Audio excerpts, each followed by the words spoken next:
Hablemos No, de, no. hablemos del dengue y del COVID. ¿Cuál es la situación en este momento, Águeda? ¿Tenemos más casos de dengue o más casos de COVID? ¿Cómo estamos? Y estamos más o menos empatados. En el caso de COVID, dentro de lo que tenemos registrado, porque nosotros pensamos que hay muchos subregistros porque hay gente que no consulta.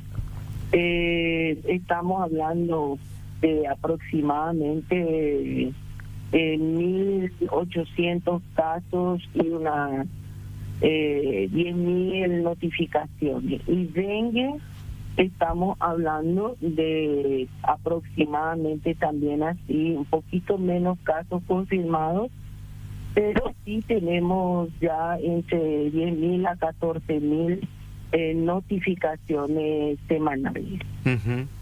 Y entiendo... O sea, de esas se descartan algunas, ¿verdad? Ajá, ya. Entiendo que sobre todo el dengue le está afectando a la gente joven, porque, bueno, desde la última pandemia con la cepa que ahora que está circulando, ha pasado X tiempo. Entonces, digamos, gente joven que no fue afectada por la enfermedad y que por lo tanto no tiene defensa ante esta cepa, es la que está siendo, principalmente es la que está siendo víctima de la enfermedad.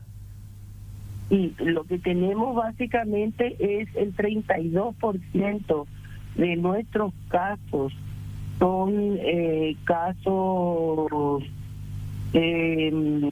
¿cómo te voy a decir? Son casos confirmados y tienen entre 5 y 10 años, y digamos el 40% aproximadamente tienen menos de 15 años. Estamos viendo las otras franjas etarias también, pero esa proporción, o sea que la mayoría de los que consultan o se hospitalizan sean niños, eso es nuevo, y lo que nosotros pensamos, porque estos serotipos de dengue, el DEN 1 y el DEN 2, circuló desde hace años en el país.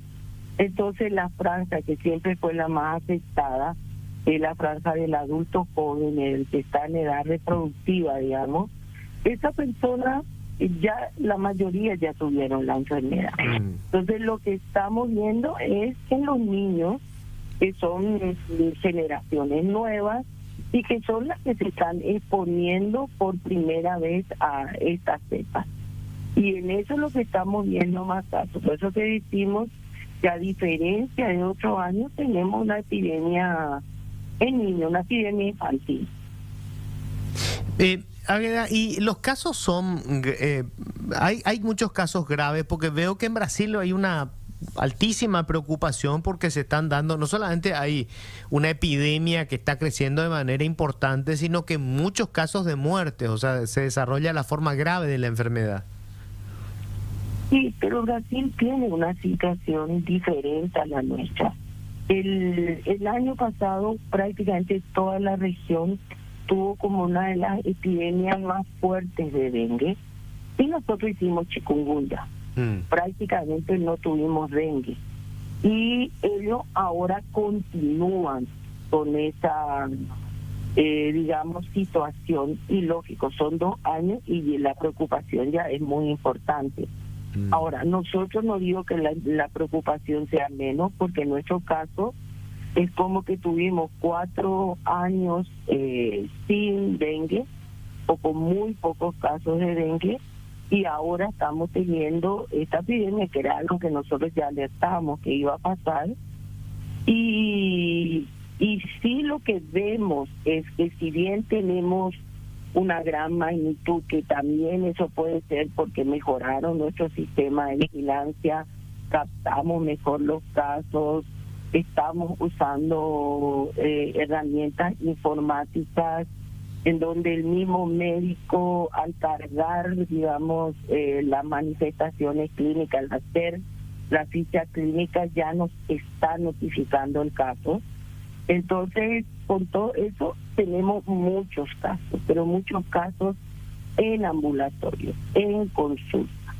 Cuando vemos, por ejemplo, desde que empezó la epidemia, que estamos hablando en la semana 38, o sea, en septiembre, ahora nosotros hablamos en un total de 80.000 casos notificados, ¿verdad?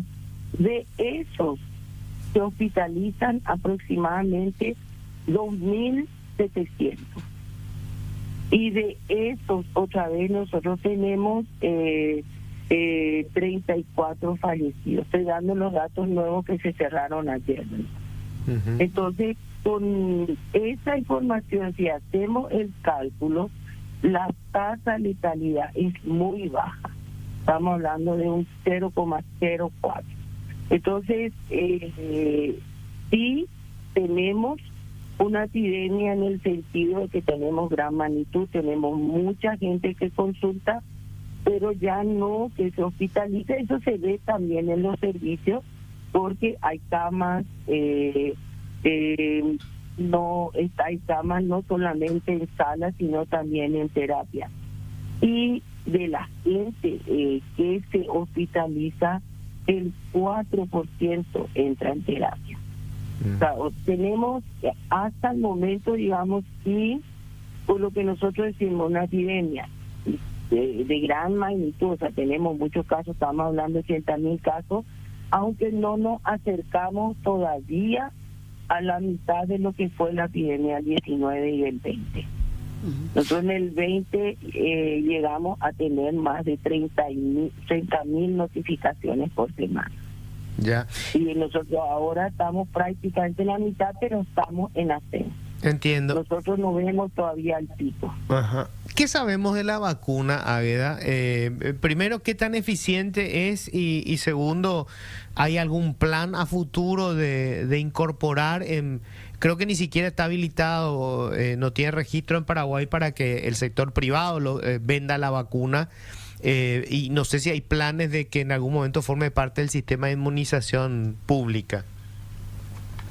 Sí, nosotros estamos teniendo diálogo con Takeda, que es la empresa que produjo, ¿verdad?, que la vacuna.